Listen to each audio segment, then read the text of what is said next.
Okay.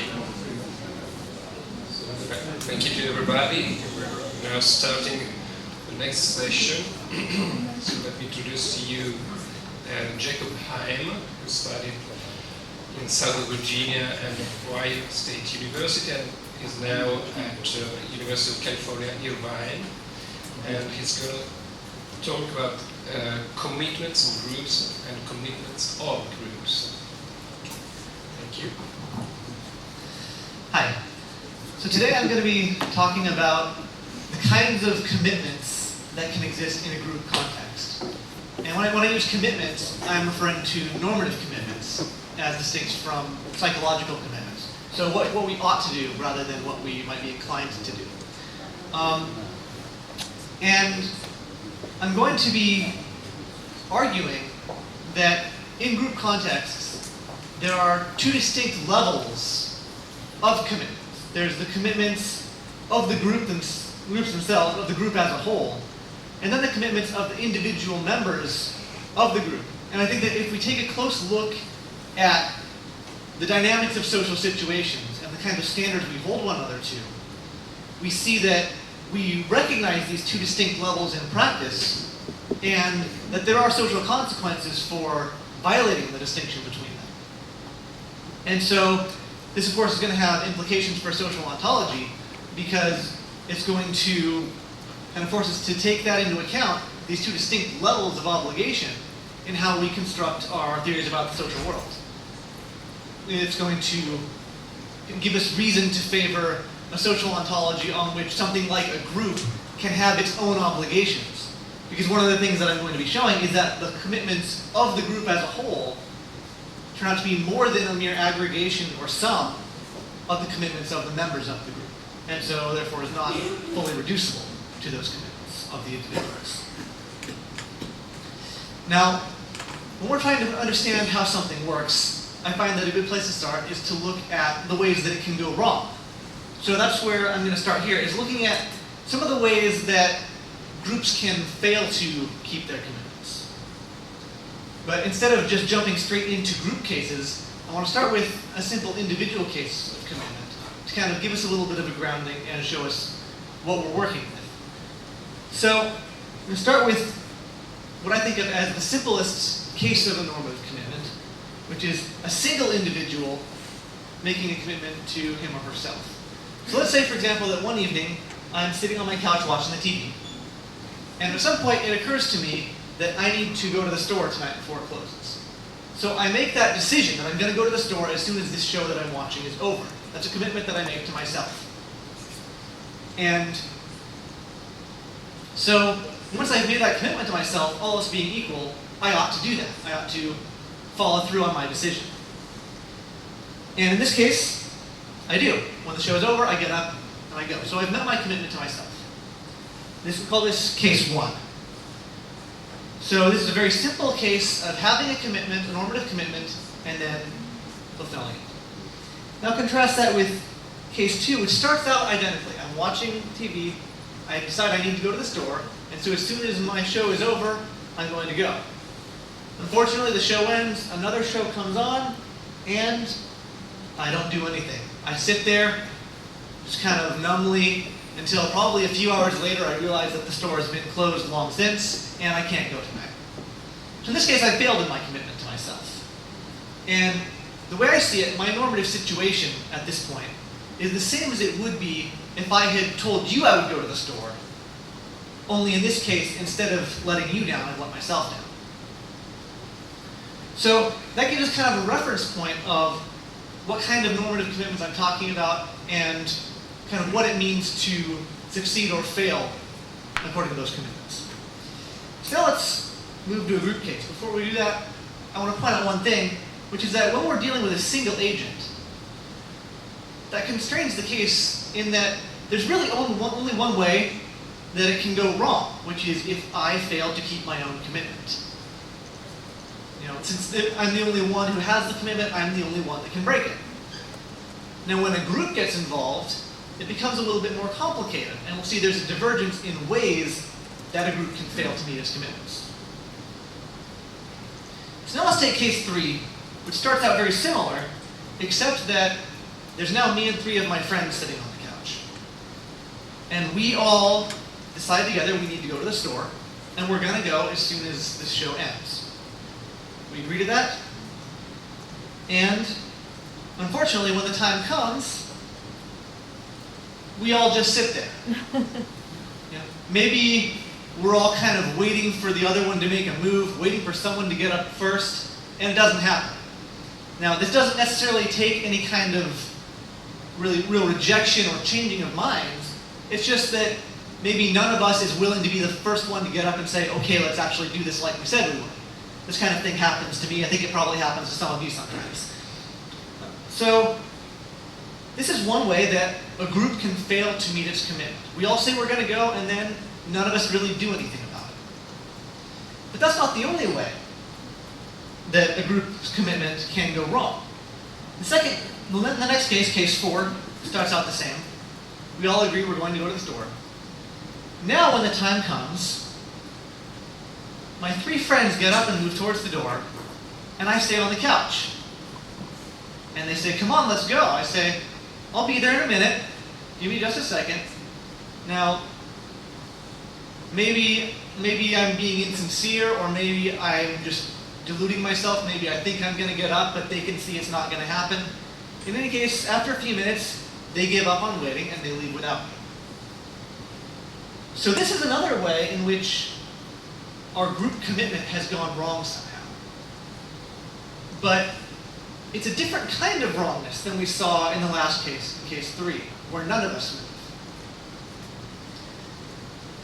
And so that poses a kind of a puzzle. What's the difference between these 2 cases, where we all agree to go and none of us move, or we all agree to go and most of us move but one of us resists?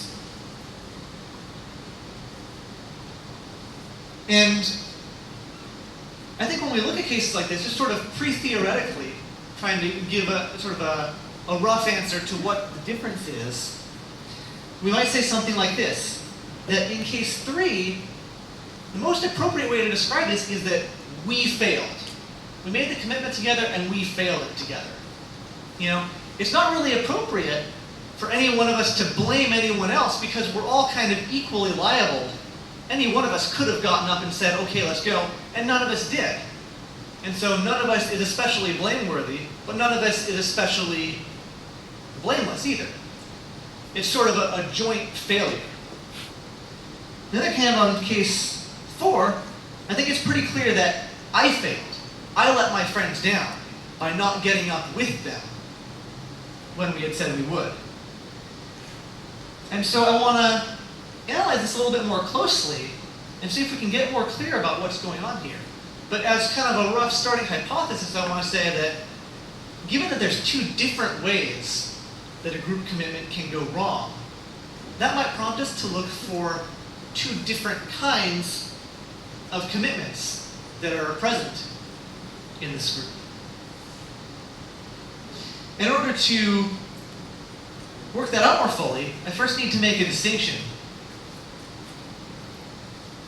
between kind of the parts that are going on in a normative commitment. I call it the content versus the holder. We can think of it as roughly analogous to something like a rights holder. But the content of the commitment is what one is committed to do. The holder is the person to whom they owe the performance of that commitment. And I want to say that either one of these can distinguish commitments from each other.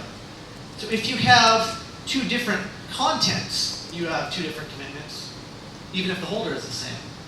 And if you have 2 different holders, you have different commitments, even if the content is the same. And that's going to become important later. So as an illustration, if I tell you that I'll walk the dog and wash the car, there are 2 commitments here because there are 2 different contents. I have a commitment to walk the dog, the holder of that commitment is you, and I have a commitment to wash the car, and the holder of that commitment is also you. Because there's different contents, that distinguishes 2 different commitments. So that's how commitments can be distinguished on the basis of different content. They can also be distinguished, a little bit less obviously, on the basis of having a different holder. So for example, if I tell you, I'm going to make us something good to eat, I'm going to make a meal for us that we will enjoy. We'll both enjoy.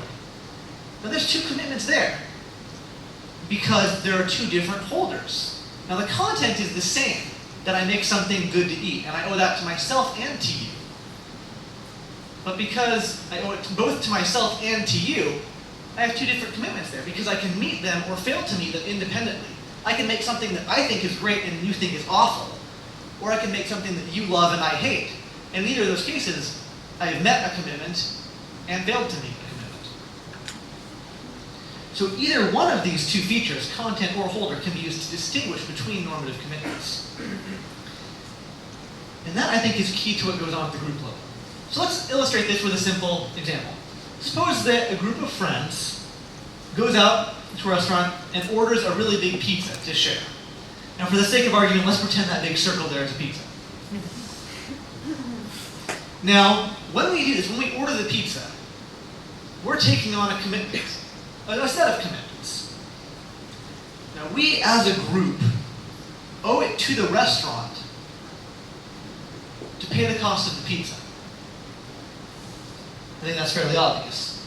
There's also individual level commitments involved. Each of us, for example, I myself as a member of this group, as an individual, I have the commitment to pay for a fair share of the pizza.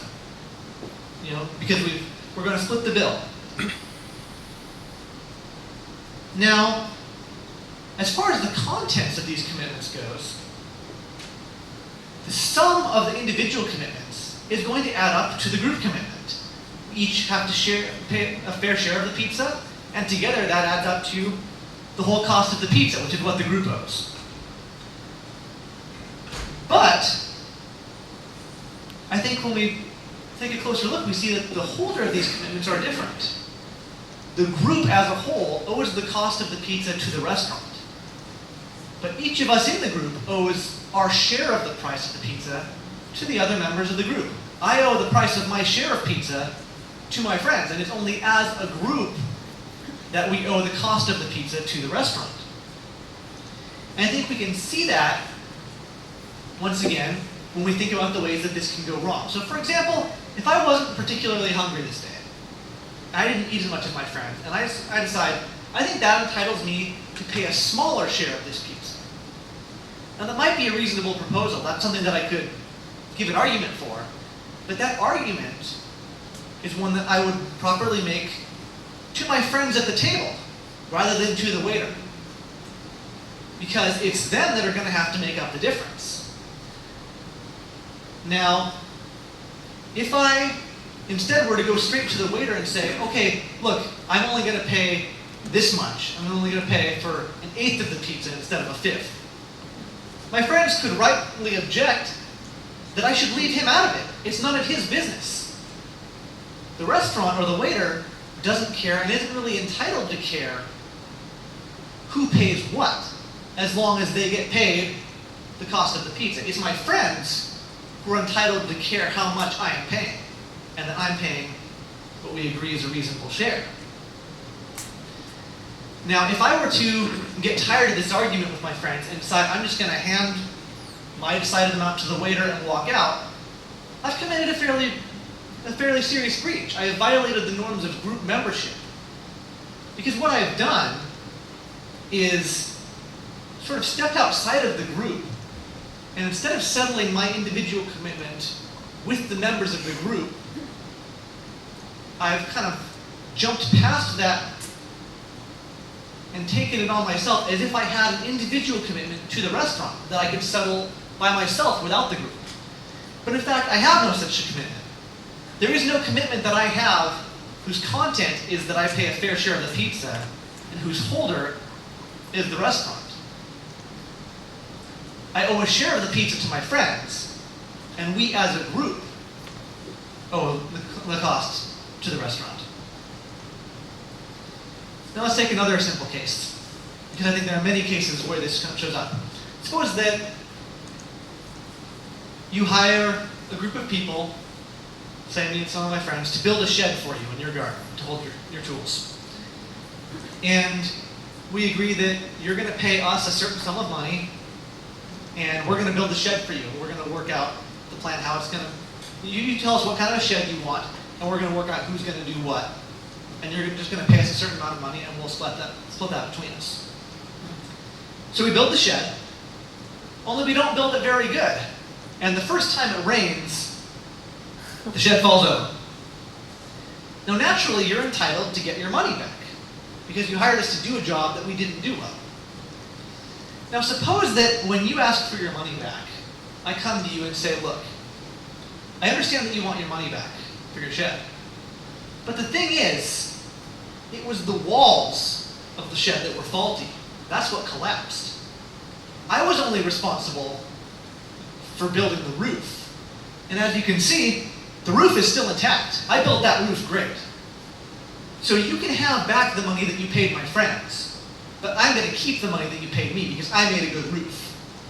Now that would be an absurd claim, because you didn't hire me to build a roof and my friends to build some walls. You hired us to build a functional structure. And the deal wasn't that you paid me some and paid them some. You paid us as a group. And so if the structure falls down, you're entitled to all of your money back.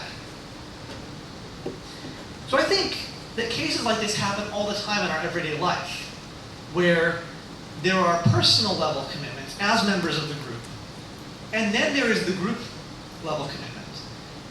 And we expect each other to be aware of those boundaries and to not cross between them, and to not try and take it upon ourselves as if we could carve out a piece of the group commitment for ourselves, because the individual commitments and group commitments have different holders.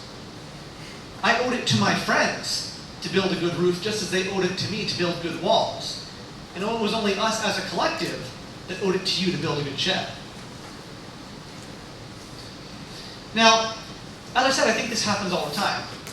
There is one kind of case that I think on the face of it might appear to be an exception to this, that I want to look at a little bit more closely. That's the case of what in English we call a whistleblower. So we have an example of a famous or notorious whistleblower, Edward Snowden, here. So a whistleblower generally is a member of a corrupt organization, or an organization that secretly is engaged in some sort of corrupt activity, who makes information about that activity public. Now it might seem to be an exception to what I've said, because that's a case of somebody sort of stepping outside the group boundaries and trying to settle the group commitment on their own with the public. And yet we give them a free pass on that. We usually applaud their actions, and in fact in most countries there are laws to protect whistleblowers. But I think if we look at the case more closely again, we find that this two-level structure of commitments actually describes what's going on here. Because the whistleblower is tacitly understood, I think, as stepping outside of the group, sort of separating themselves from the group by blowing the whistle. And that's why we generally don't hold the whistleblower accountable for the corrupt actions of the organization. We don't usually attribute a share of the blame to them, because we regard them as no longer being part of the group. And if you look at the way the group itself reacts to the whistleblower, they tend to react with a sense of betrayal, that you were one of us, and you violated the norms of our group membership in taking our business outside of our group. Now, sometimes it happens that that's not exactly what the whistleblower is trying to do. Sometimes the whistleblower still wants to be part of the group, still agrees with the group's ends and goals, but disagrees with the means, and felt that that was the most appropriate way to resolve it. But when that's the case, and when the whistleblower expresses this, they open themselves to a certain kind of rebuke. Because by sort of trying to remain a member of the group in good standing, and yet at the same time settle group business outside of the group with the public, they are kind of committing a violation against the norms of group membership. And if left unchallenged by the group, that threatens to undermine the stability of the group in some sense. Now I want to be clear that generally these whistleblowers are doing the right thing, but it's a case where doing the right thing comes at a cost. It's where they're violating the norms of group membership in order to honor a more important set of norms, usually the norms of morality or of civic responsibility or something like that. And so I think that's a clear case of these two levels of group commitments at work. Now this was all kind of, what I've said about the whistleblower case and what's going on there, that analysis, was kind of what I thought, when I was thinking about this case, that's what I figured would follow from the kind of model I'm proposing. It was sort of a hypothesis of mine. I decided to test that by looking at what actually happened in the case of someone blowing the whistle and see how it matched up. So I did some research on Edward Snowden, who a few years back was working for an agency of the US government and was involved in spying on US citizens and other governments, and he collected a lot of that data and fled to Hong Kong and then made it public. And the reactions, I found, interestingly, matched pretty closely with what my model would have predicted. He was called a traitor by prominent leaders in both of the US political parties. People who normally can't agree on anything were joining together to call him a traitor. And he said in his first interview after releasing the documents, one of the themes that he was repeating was he was doing this, quote, on behalf of the world that I love. There were other sentiments like that where he said, I realized that I had become a part of something that I couldn't endorse, and I had to kind of break away from that. And I thought that matched pretty well. And then, remember when I said that when the whistleblower still wants to be part of the group, they open themselves to a special kind of reaction? Well, a little while later, when Edward Snowden first started expressing that he might like to return to the United States and live as an American citizen again, the US Secretary of State, John Kerry, had this to say. He said, quote, a patriot would not run away and look for refuge in Russia or Cuba or some other country. A patriot would stand up in the United States and make his case to the American people. So in other words, exactly what the kind of model I'm proposing would have predicted. The response is, if you're one of us, you should have talked to us about this. You shouldn't have talked to them about it. You shouldn't take our group business and treat yourself as someone that can step outside of the group. And so I think that's a clear case of these kinds of norms being enforced. Now, just to finish up, I want to take kind of what we have found and bring it back quickly to the cases I discussed in the very beginning and see if they can give us any more clarity about our case 3 and case 4 of the friends on the couch and the difference between these two cases. And I think it can give us some clarity there. In case 3, where I say we failed, I think what's happening is that this is a failure at the group level. While there might have been failures of individual commitments because none of us decided to be the first to get up, what's most salient here is that the group level commitment to itself as an entity was failed by the group as a whole. Whereas in case 4, it's a failure not at the group level, but at the individual level. I violated my commitment as a member of the group to the other group members.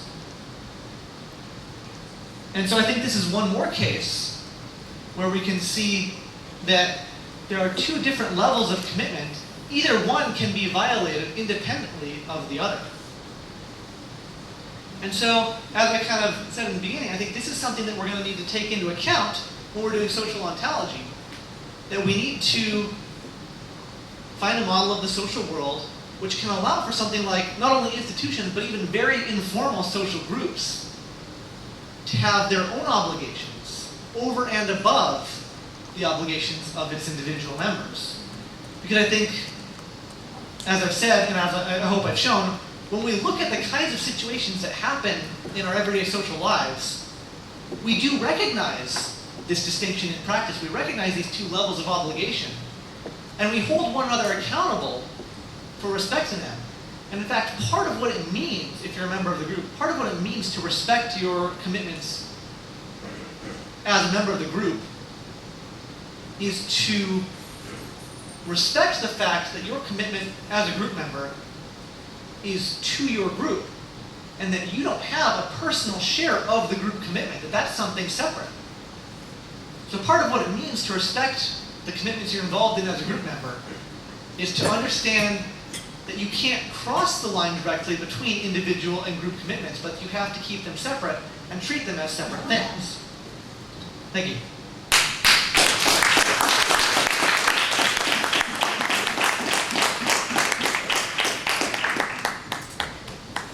Thanks so much, but did you finish actually? Yeah, okay. So thank you even for time. That gives us more time for questions. Great. And First one is up. Thank you, Dr. I mean, I really appreciated your presentation. Very heuristic, and also your delivery. I mean, it's really good listening to you. Thank you. I wish I could emulate. I wanted to pursue not anything with your reasoning, but the implications of it, especially in light of Professor Koala's and previous speakers' concerns. I think that maybe we're starting to things are unraveling a bit in my mind, because up until this point in the conference proceedings, I had the idea that maybe joint commitment is a necessary precondition, requirement for the existence of norms at all. Correct me if I'm wrong, but I thought maybe we were moving in that direction. And the very foundationalism of Professor Gilbert's position was that you cannot devolve this to you can't reduce joint commitment, some corporate some corporate, something in the world which cannot be reduced to individuals. And otherwise, we're not going to have some of the very nice things that we share and agree upon in the human existence. So I was happy with that. I've been walking around feeling good about that, thinking of ways that we can get beyond individualism, relying on this, working it through, extending her insight. Then you come along and talk about Snowden, who is, for me, an absolute hero. And I'm thinking that he was honoring something, I'm paraphrasing, he was honoring a norm more important than the set. He was recognizing a set of norms. He enacted a set of norms. He was crucified, so was Jesus and Mandela, for a set of norms beyond that of group membership norms. So, and he had in his mind the world that I love. And it occurs to me, maybe I'm being romantic, but that world that he loves and the nation that Mandela was committed to and the humanity that Jesus cared about, and Muhammad as well, is something that they create, that we are capable of creating as human individuals, though, you see. And for that, he can live and die and be, castigated by damn fools like the political leaders. So that reconstructs it. Maybe this helps Koala, that there's a kind of a normativity which an individual can create, just like Michelangelo can create a beautiful object in the ceiling, and I can do something with my life, which doesn't have anything to do with joint commitment, with something coming out of me as an individual, and maybe something Kantian. I don't know, I better stop. Can you remark on that? Yeah, that's a great question. And I think what you've said is one way to look at it. The way I think I would look at it, and it might be a little bit different, but I think would capture kind of the important essence of what I think you're saying, is that I think if you look at cases like, Snowden or Mandela or others, I think usually what's going on when they break away from the group that they're expected to show allegiance to in favor of something larger, there's usually, in the kind of the attitudes they express, you usually see kind of hinted at the idea that they are expressing allegiance to a wider group, which is more worthy of their allegiance. So, for example, when he says, I'm doing this on behalf of the world that I love, that sounds like he's saying, I'm not just a member of this U.S. government organization, not just a member of the United States, I'm a member of the broader moral community, I'm a member of, the human race or something like that. It's a phantasm. The world that he loves is the one he's created in his mind. It's a phantasm, maybe. Yeah, I guess not in any. I mean, it's something that he creates as a human being. The world that he loves is there because he asserts it, and through his actions upholds it. Never mind. I better be quiet. Well, that's one way to look at it. I'm not sure that I would look at it in that way. I think it might be another example of that he's expressing loyalty to a wider group and a set of norms associated with membership in that wider group, and that those norms supersede the norms of membership, say, in a United States government organization. And like any norms, you know, that they're less than perfectly realized, and he's taking a step towards realizing them. But I think, you know, Don't they exist before he asserts them? I mean, maybe we've got now a way of analyzing supererogatory behavior, because the norms are the ones he asserts. This is the way a human being should be. And I'm going to fulfill that. yeah, I guess the question of whether those norms are already there is one that I'm not sure I want to tackle at this point. But it's definitely worth thinking about.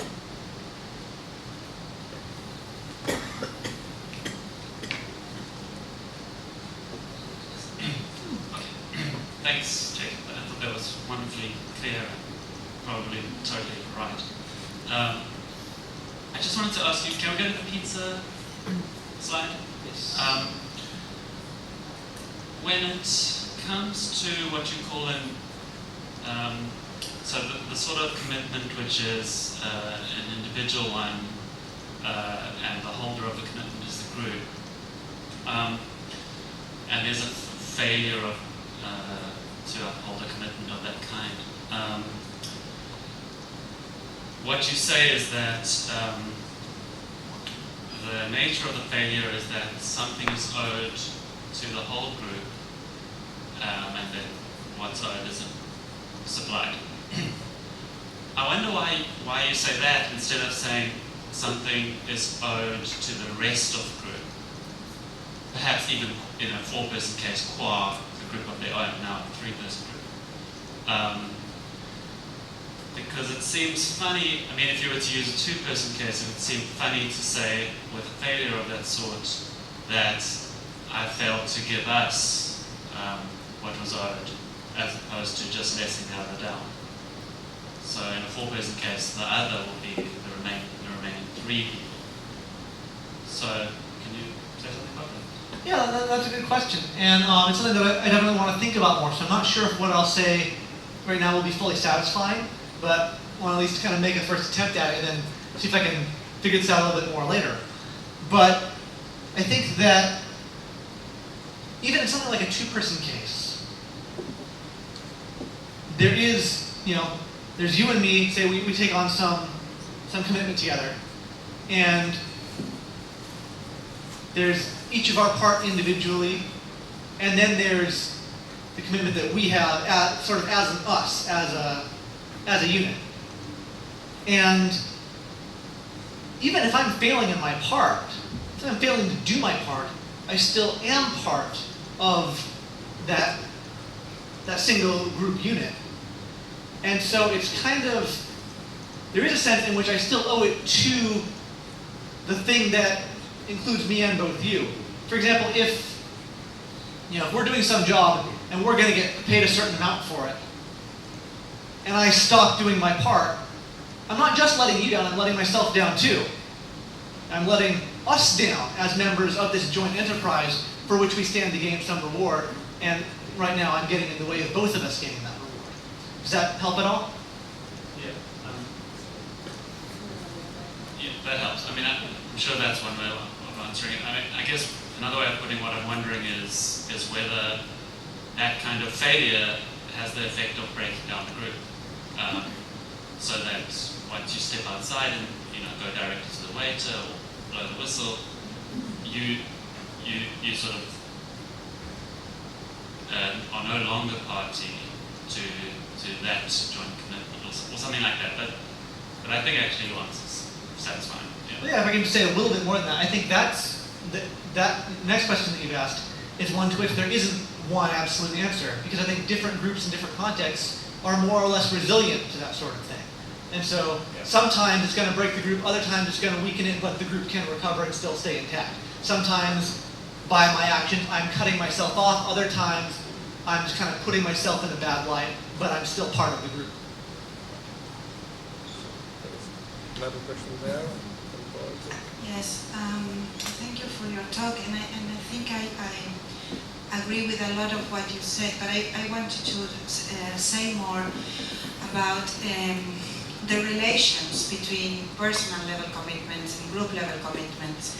So at the end, you really stress this idea that we should keep them separate. But I mean, there are a lot of cases in which, what I'm wondering is how separate can we keep them, and what is the interplay between them. So under one way of understanding this, it seems that that we can have a sort of group level identity, and that reasons apply for us to act because we are part of these groups. And then there are other sorts of considerations that apply to us as individuals, in that we can keep sort of these two separate, such that things that apply to us only as members of a group will not apply individually, and vice versa. But this in some scenarios would be problematic. So if you, do things that you, for example, the examples you were showing before, that you don't agree with as an individual because of other commitments you have, but do you still have the commitment as a member of a group? So did Paul Snowden still have the commitment as a member of a group, or are there constraints that come from individuals that also constrain the kind of commitments one can have as a member of a group? So I guess the first question is just to say more about, true, that there is some sense in which they are separated, but I guess depending on how one thinks of the rationality of commitments, it seems that it's also important to stress how they relate. Yeah, I think that's great, and I think that's definitely where I could develop this further, so thank you for that. I think that as far as, just a quick clarification, I don't think I was saying that they're separate in the sense that different kinds of reasons apply, or that we, that we treat them as different. Because in most cases, if I'm part of a group, then the reasons that the group has for doing what it does are also going to be reasons for me to do what I do as a member of that group. Now, there are going to be other reasons in play also that apply to me as an individual that may or may not be related to my membership of that group.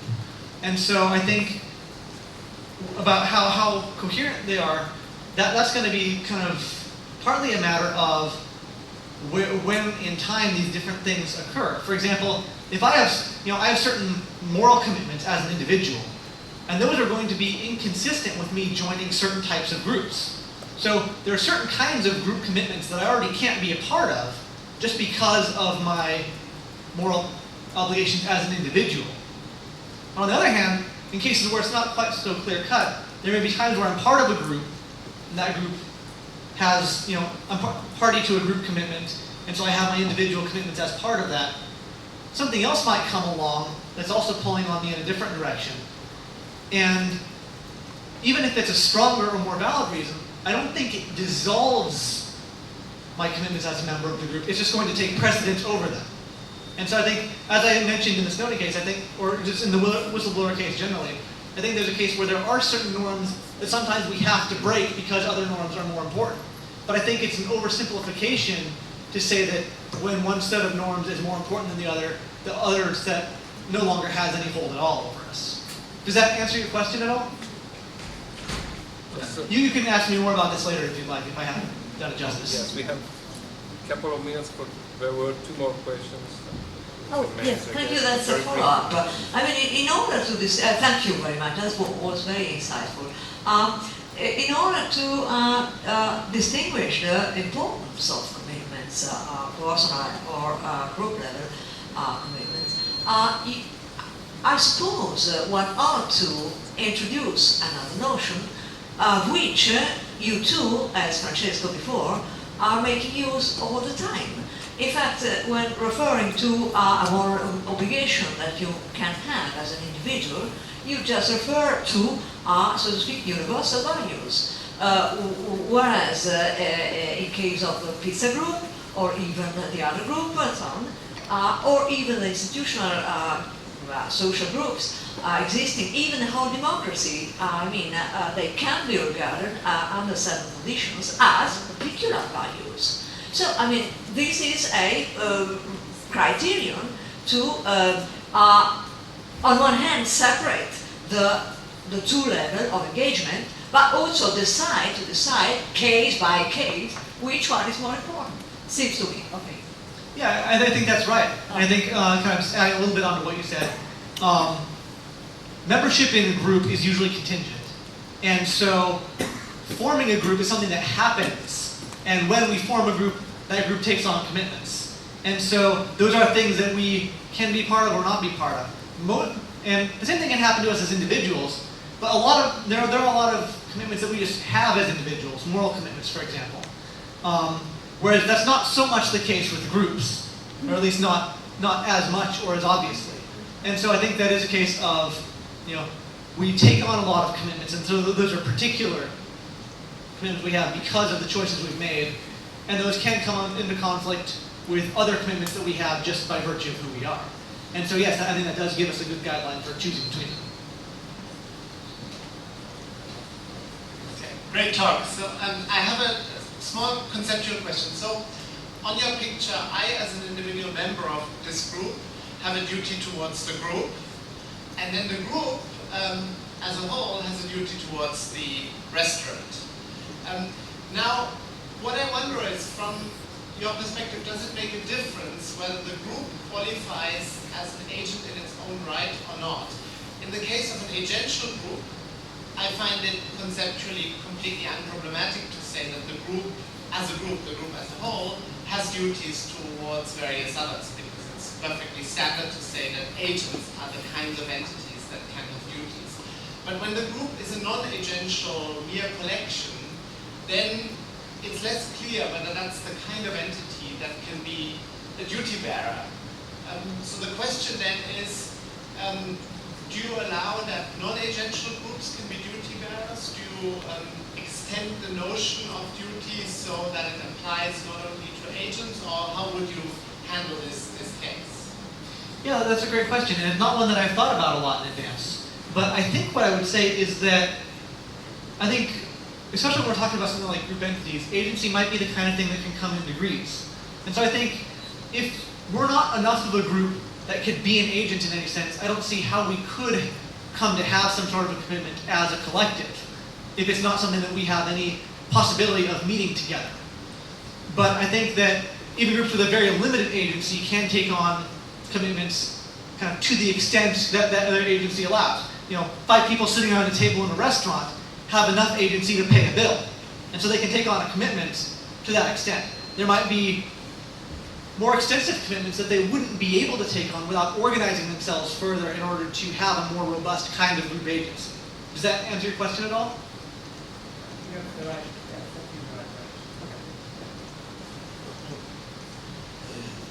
A great talk too. Yes, I fully agree.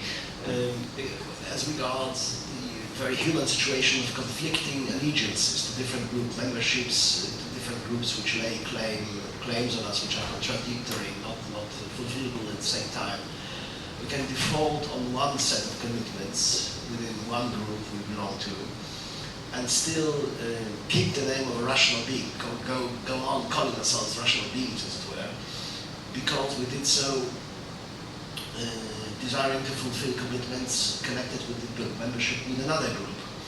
But we have, in order for this to hold water, we have to make it believable that we value our membership in the second group higher than we did do the membership in the first group, right? For instance, we value the membership in the global community, if there is any such, and I think there are limits to creativity as opposed to your position in inventing communities and groups. But let it rest at that. We can say we value the membership in the global community higher than the membership in the United States citizens community. But what Snowden did, I would like you to take stance to this, was discrediting this claim on his later expressed wish to return to the United States. So he sort of backpedaled on his former assertions to the effect that he valued the membership in the global community higher than that in the United States, by saying, well, after all, it's not enough for me to just be alive someplace on the Earth, on planet Earth. I want to go back to the United States, which means that I still value membership in the United States community higher than I do mine in the global community. How do you react to this? Well, I guess, first of all, I have to say, I can't comment on Snowden's personal psychology. So, but as far as kind of looking at it in a more abstract sense, I don't think it's necessarily the case that to choose one set of commitments to one group over another, you necessarily have to value your membership in the group, in that group higher, just that those commitments themselves might seem to have greater worth to you for a variety of reasons. As far as Snowden's case of leaving the United States and then wanting to come back, that might be a case of kind of what I briefly gestured towards, of saying, you know what, this still is a community that's worth being part of, but it's engaged in certain activities that I find unacceptable and want to see be changed. So it might not be a rejection of that group, qua group, but a rejection of some of the practices of that group.